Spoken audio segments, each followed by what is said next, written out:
আজকে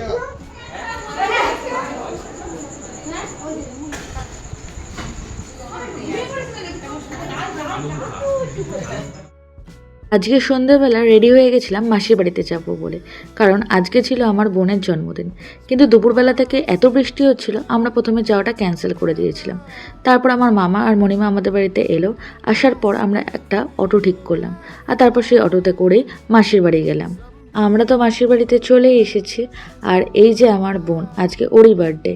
আমরা তো প্রথমে ঠিকই করে নিয়েছিলাম যে আজকে আর আসবো না। আমরা বাড়ি থেকে বেরিয়েছি 8:30 নাগাদ, কারণ এত বৃষ্টি হচ্ছিল।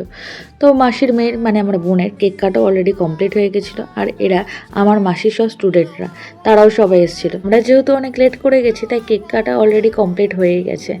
আমরা গিয়ে কেকের ভাগটা কিন্তু পেয়েছি।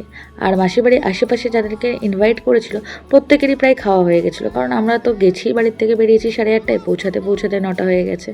আর এদিকে তারপর আমরা ওখানে গিয়ে একটু সবাই গল্পের আসর জমিয়ে দিলাম। আজকে অন্য জায়গায় কেমন বৃষ্টি হয়েছে জানি না, তবে আমাদের এখানে এত বৃষ্টি হয়েছে আমার এক মাসিরা তো আসতেই পারেনি। এরপর আমি বাইরে গিয়ে আমার মাসিকে বললাম কী কী রান্না হয়েছে আমাকে দেখাও। মাসিও এক এক করে তাই দেখাতে শুরু করলো। মাসি তো অনেক কিছু রান্না করেছিল, ভাত, ডাল, চিপস, চিকেন কষা, পটল চিংড়ি, অনেক কিছু, পায়েস, অনেক কিছু।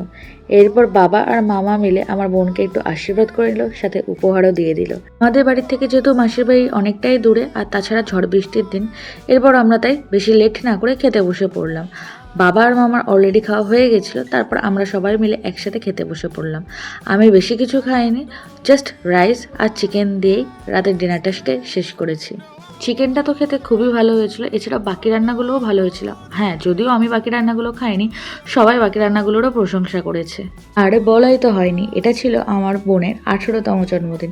দেখতে দেখতে অনেক বড় হয়ে গেল। আমরা সবাই মিলে বসে একসাথে খাওয়া দাওয়া শেষ করলাম। আমাদের সাথে সাথে বোনকেও কি সুন্দর থালা সাজিয়ে খেতে দিয়ে দিয়েছিল মাসিমণি।